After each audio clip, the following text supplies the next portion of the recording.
आज बालुंगा एनएस महिला कर्मी जो समावेश कराई संपर्क कौन आज जो आमर 2024 निर्वाचन प्रक्रिया चली समय बालुगा जो महिला समूह होते प्राय 1000 ऊर्ध महिला जोगदे आप जानते आमर जे माननीय नवीन पट्टनायक को आमर जो मिशन शक्ति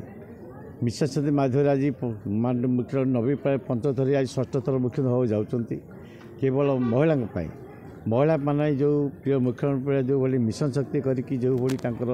प्रत्येक क्षेत्र में उत्साह करने कि निजे निज गोटे छिड़ा हे महिला मानकर कि आग धड़क आणवे से समस्त जो भाई उद्यम कर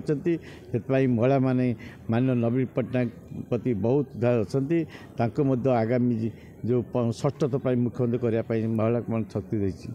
आज चिलिका निर्वाचन मंडल बालुगा अंचल जो महिला माने से आज उत्साह सहित आसी जोगदे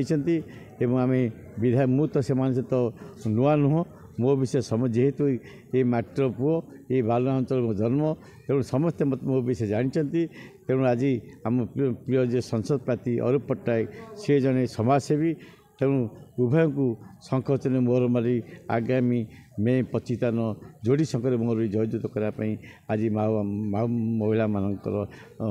आह्वान करछि निश्चय जयजुक्त आम बालुगा विज्ञान अंचल निश्चय बीजेडी 2000 अधिक भोट जयजुक्त हो बोली मोर आशा प्रकाश अच्छे। रघुनाथ बाबू जिंदाबाद, रघुनाथ बाबू जिंदाबाद।